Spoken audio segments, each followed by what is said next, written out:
আসসালামু আলাইকুম গাইস, আশা করি আপনারা সবাই ভালো আছেন।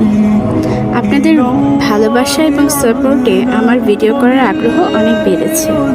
ধন্যবাদ আপনাদের সবাইকে যারা আমার চ্যানেলটিকে সাবস্ক্রাইব করে সবসময় আমার পাশে থাকেন, আর যারা এখনও সাবস্ক্রাইব করেননি আশা করি আমার চ্যানেলটিকে সাবস্ক্রাইব করে দেবেন।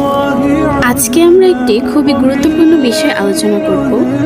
আশা করি আপনারা সবাই ধৈর্য সহকারে আমার আলোচনাটি একটু মনোযোগ দিয়ে শুনবেন। আমরা অনেক সময় চিন্তা করি আসলে আল্লাহ তাআলা কেন মানুষকে সৃষ্টি করেছেন। আমরা অনেক সময় চিন্তা করি কিভাবে মানুষ সৃষ্টি হয়েছে, কিভাবেই মানুষ এই পৃথিবীতে বিচরণ করছে, কেনই বা মানুষ ঝগড়া ফ্যাসাদে লিপ্ত হয়, কেনই বা তারা ভালোবাসা এবং মায়ার বন্ধনে আবদ্ধ হয়।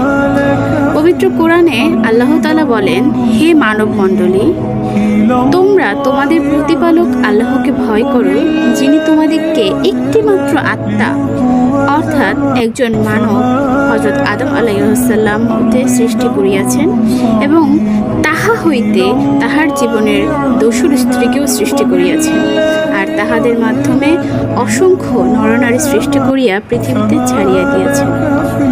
অর্থাৎ এর মাধ্যমে আমরা জানতে পারলাম যে আল্লাহ তাআলা হযরত আদম আলাইহিস সালাম থেকেই আমাদের আদিমাতা হযরত বিবি হাওয়া আলাইহিস সালামকে সৃষ্টি করেছেন।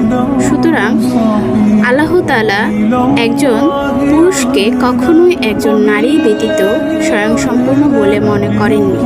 তাই তিনি আরও বলেছেন যে আল্লাহ তাআলা যদি শুধুমাত্র হযরত আদম আলাইহিস সালামকে সৃষ্টি করিয়াই ক্ষান্ত হইতেন, তাহা হইলে এত বনি আদম দুনিয়ার বুকে কোথা হইতে আসিত, আর কাহাদের মাধ্যমে আল্লাহর এত কুদরত প্রকাশ পাইত।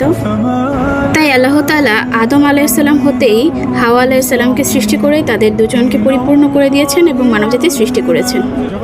ধন্যবাদ সবাইকে। পরকালকে আল্লাহকে তার রাসূলকে প্রাধান্য দিবেন, দ্বীনকে প্রাধান্য দিবেন, দুনিয়া আল্লাহই গুছিয়ে দিবেন।